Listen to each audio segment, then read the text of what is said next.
안녕하십니까, 울트라빈 유군입니다. 오늘 말씀드릴 내용은요, 모델 Y 런치 시리즈를 구입하는 데 있어서 국내 전기차 보조금과 실제 제가 받을 수 있는 혜택, 여러분들도 받을 수 있는 혜택이겠죠? 그래서 총 얼마에 구입할 수 있는지에 대해서 한번 확실하게 말씀드려 볼 수 있도록 하겠습니다.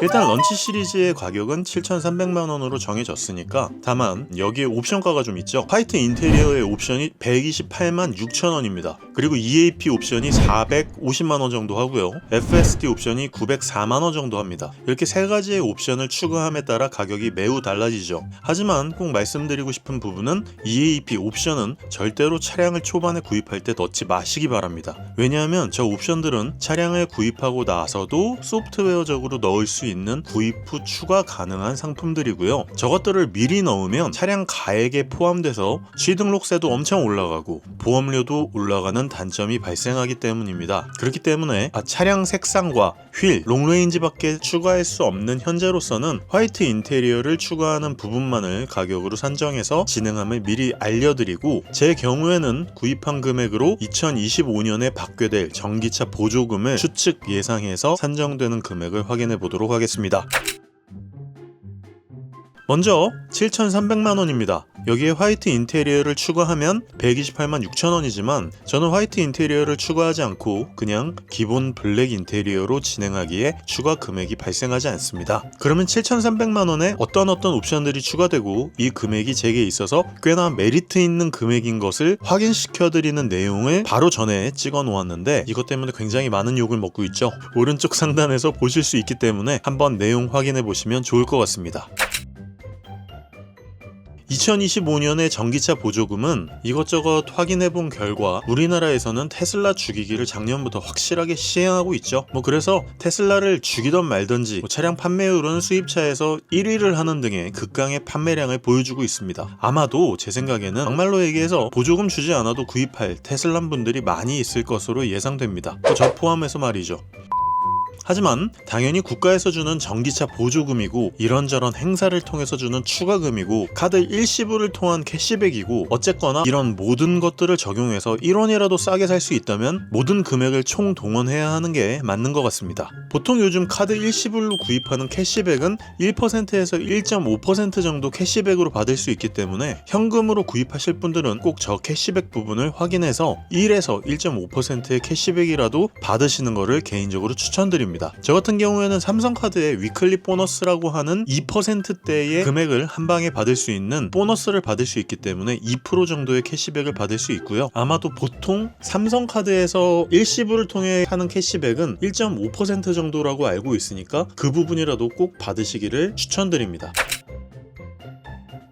2025년의 전기차 보조금은 대략 확인해본 결과 작년과 거의 같을 것으로 예측이 돼요. 특히 크게 달라지는 부분이 없기 때문에 아마도 제 생각에 현대나 기아 차량들, 제네시스나 좀 가격이 싼 차량들에게는 이것저것 변화가 있을 것으로 예상이 되지만 테슬라, 특히나 롱레인지 차량에서는 거의 변화가 없을 것으로 생각이 되기 때문에 이 부분은 그냥 작년이랑 똑같다고 생각하셔도 될 것 같습니다. 아쉬운 부분은 역시나 7,300만원이라고 하는 기본 금액이 적용되기 때문에 8천만원 언더로 50%의 보조금만 책정이 되는 부분, 그리고 거기에 테크 옵션 이래가지고 V2L에 관련된 내용, 3원계 배터리에 대한 재활용 가능성에 대한 내용, 주행거리를 관련해가지고 더 많이 가면 더 많이 받는 인센티브에 대한 내용, 그리고 AS 센터의 위치 기반으로 인센티브를 다 받아봐야 테슬라에 적용되는 몇 가지 부분들은 3원계 폐 배터리에 대한 재활용에 대한 인센티브, 그리고 주행거리에 대한 인센티브 정도만을 적용받아서 2024년과 거의 같은 200만원 정도의 국고 보조금을 받을 것 같습니다. 그러면 지자체 보조금은 한 100만원 정도, 합쳐봐야 총 한 300만원 정도밖에 받지 못할 것 같습니다. 다 해봐야 취등록세 감면 정도의 보조금을 받게 될 텐데요. 그래도 이게 어딥니까? 취등록세 내는 거 아까워가지고 비싼 차를 구입하지 못하는 사람들도 수두룩 빽빽인데요.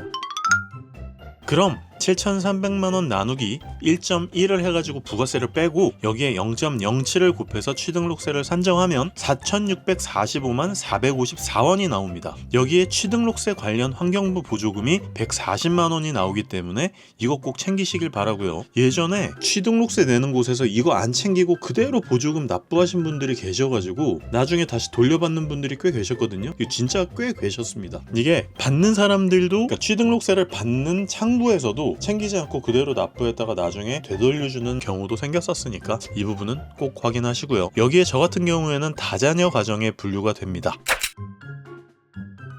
금년부터 2명 이상의 아이를 낳은 가정은 다자녀 가정으로 분류가 되기 때문에 저 같은 경우에는 100만원의 정액 보조금이 추가됩니다. 아이가 3명이면 200만원의 정액 보조금, 4명이면 300만원의 정액 보조금이 추가됩니다. 한 명 더 낳을 걸 그랬나봐요. 이 부분은 꼭 확인하셔가지고 금년부터 추가되는 부분이니까 꼭 정액 보조금을 추가 받으시길 바랍니다. 그럼 7,300만원에서 취등록세를 460만원 더하고 거기에 환경부 보조금을 140만원 뺀 다음에 다자녀 보조금 100만원을 빼면요 기본 금액이 나올 거고요. 그리고 여기에 전기차 국고 및 지자체 보조금 300만원까지 하면은 서울 기준 약 7천만원 정도에 취득할 수 있게 됩니다. 저야 뭐 아이오닉 9을 살지 모델 Y를 살지 둘 중에 하나로 거의 정해놨기 때문에 둘 다 타보고 확실하게 구입하게 될지 결정하게 될 예정이지만 그래도 어쨌거나 둘 다 한 7천만원에서 7,500만원 정도면 모델 Y든 아이오닉 9이든 둘 다 구입을 할 수 있을 것 같아서 마음은 편하네요. 중국, 일본, 미국 가격 모델 S에 비교해서 위안화를 대입해보거나 엔화를 대입해보거나 달러를 대입해보니까 중국 모델 Y 롱레인지는 4,676만원, 일본 모델 Y 롱레인지는 5,480만원, 미국 모델 Y 롱레인지 이거는 옛날 버전이기는 하지만 4,890만원으로들 나오네요. 제가 한국 모델 Y 롱레인지를 6,999만원에 예측을 했었는데 제가 바로 전에 예측했던 모델 Y 롱레인지의 가격을 상당히 비싸게 예측하기는 했었네요 진짜. 근데 뭐 저야 싸게 나오면 좋죠. 그런데 아마 제가 예측했던 모델 Y 롱레인지 가격이 거의 얼추 맞을 겁니다. 왜냐하면 지금 현재 모델 3의 롱레인지 가격도 5,999만원이고요 보통 예전에도 테슬라 모델 3 롱레인지 가격과 우리나라 모델 Y 롱레인지 가격과는 한 1,000만원 정도의 가격 차이가 났었기 때문에 아마도 제가 예측하는 6,999만원이 맞을 것이라고 생각을 합니다. 추후에 모델 Y의 노멀 버전 그러니까 런치 시리즈가 아닌 노멀 버전의 기본 가격이 어떻게 나올지 굉장히 궁금하기는 한데요. 만약에 제가 예측한 대로 6,999만원의 롱레인지가 나올 것 같으면 그냥 런치 시리즈 구입 진행하는 거고요. 제 예측대로 나오지 않고 훨씬 더 싸게 나온다면 뭐 예를 들어 5,200만원이나 5,300만원쯤에 나온다면 런치 시리즈 바로 취소하고 나중에 구입하면 되는 거죠. 차량을 구입하는 게 뭐 전혀 급할 게 없기 때문에 저 같은 경우에는 천천히 차량을 인도되는 것을 보면서 추이를 지켜보면서 구입할 예정입니다. 또 모델 Y나 테슬라 관련 다른 내용들이 업데이트가 되면 바로바로 또 알려드리도록 하겠습니다. 제가 바로 직전에 모델 Y의 런치 시리즈가 가격이 싼 겁니다 라고 얘기하는 거는 타 회사들과 비교해가지고 싸다는 얘기가 아니라 우리나라에서 나온 가격대로라고 하면은 지금 현재 나온 런치 시리즈의 구성 가격이 싸다는 얘기지 타 나라에 비해서 가격이 싸다는 얘기는 아닙니다. 뭐 타 나라 같은 거 비교해보면은요 중국이나 미국 시장 같은 엄청난 대규모의 차량 시장 규모로서 우리나라 차량 시장을 비교해봤을 때는 당연히 비교가 안 되는 금액이에요. 그래서 우리나라에서 비싸다고 징징대면은 어쩔 수 없습니다. 이거는 해외 나가서 차량을 구입해서 사갖고 오든지 해야 되는 수밖에 없으니까요. 이거는 우리나라에 국한된 내용입니다. 이거는 뭐 어쩔 수 없는 부분이고 이건 우리나라에서 사는 죄라고 생각하시면 될 것 같아요. 그러면 다음번에 더 좋은 영상으로 찾아올 수 있도록 하겠습니다. 감사합니다. 울트라비니군이었습니다.